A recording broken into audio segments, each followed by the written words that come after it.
Hey, what's up everyone? This is Zarina, your Upland neighbor, bringing you the floor today, July 4th, in all Upland cities.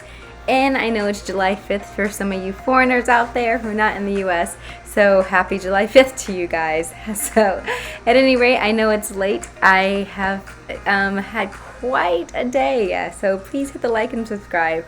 Things are, real lifing for me and my friends. We've got some really sad stuff going on, so I'm gonna make this quick, but I did want to give you guys a tip on Upland Kingdoms and just kind of give you a visual that you can snapshot and just know what things are needed for what. Right now, this is not everything, this is not exhaustive, but this will help you in Upland Kingdoms as far as like just kind of planning things out and understanding what you need to have as far as your farm crops go. And pay attention to farming because it's intricate. I'm actually going to try as soon as I can get some time in my real life to sit down and make a really nice chart to really set up like, hey, farm here, remove your crops, or change your crop to this crop at this time, that kind of thing. But I haven't had time. But this I think will help out, at least as like at a snapshot, understanding what you need for what. Like for berries, you need pastries, or sorry, for pastries you need berries. And really that's the only thing I think you stop. I just realized I have a visitor sticker. Anyways, you need berries. You can eat them for like food or whatever and harvest them. But pastries are one of those luxury food items. So if you want to make pastries in your kitchen, you need some berries, and they take quite a bit to harvest with just a few farmers or a few peasants. So you have to keep that in mind, like getting a bunch of berries in stock.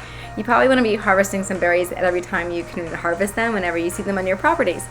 Carrots, that's a big one for everybody because carrots you can actually pull up twice a season. So a lot of people have a lot of carrots, which is great because carrots are needed for roast, soup, stew, and to make a cook. So if you want to cook, you're going to need carrots. The same thing with potatoes. If you want that cook, you're going to need beets, potatoes, and carrots to get a cook made for yourself. Beets come in hand for making sugar, which goes into those pastries. So you actually, when you think about it, for making pastries, you're gonna need beets and berries. So beets are one of those things that like maybe not a lot of people pay attention to right up front, but it's like you really need beets, man. Like if you want to make some luxury items, you're gonna need some beets on hand. And I noticed that they're hard to come by actually in the market. It seems like they're not sold for super cheap.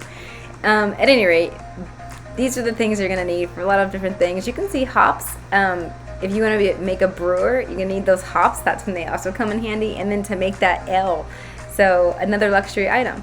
So luxury items need the brewer probably, need a cook so you can make the pastries. I guess you can make the pastries in the kitchen without a cook, I think. But at any rate, take a snapshot. Notice the logs, because I kept chopping on my logs, like making them planks. Planks are needed.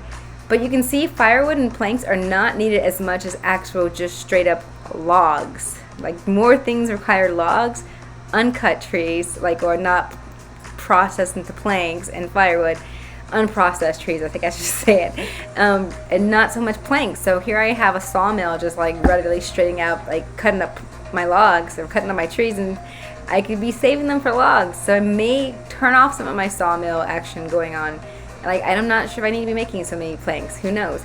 Stone is required for quite a few things too, and stone's hard to get. It's one of those things it's going to be, I think, a hot commodity, just like that iron ingot. And if you can look right here, iron ingot's needed for everything that's really military related. Like if you want to have a blacksmith, you're going to need to have that iron ingot to build your kitchen, which is not necessarily related to your military, but it's really big improvement on making things. And if you want to make pastries, to have those luxury items, you need it. I have it there twice, blacksmith and blacksmith, because one blacksmith is the worker, the other one is the actual building. So that's what you need them both for. Sawmills, you also need that, obviously, for the jewel I just said, the barracks, and also your trade school. And it's hard to get, so start acquiring it. Maybe don't sell that as easily as you sell your other stuff. But yeah, all right, let's get to the actual Upland floor because I'm pushing on time here. All right, so I see some green coming back. I was looking and seeing some red on the right-hand side in places like Los Angeles. You can see the prices are dropping. I know people are trying to make some deals and bargains out there. But yeah, it might be a good time to buy in places like Los Angeles when you're seeing under $4 for the properties and knowing you have utility for them with Upland Kingdoms.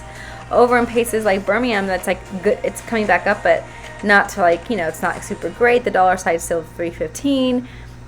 Buenos Aires also, you know, 6,804. UPEX, that's not like super great, and on the dollar side still 315.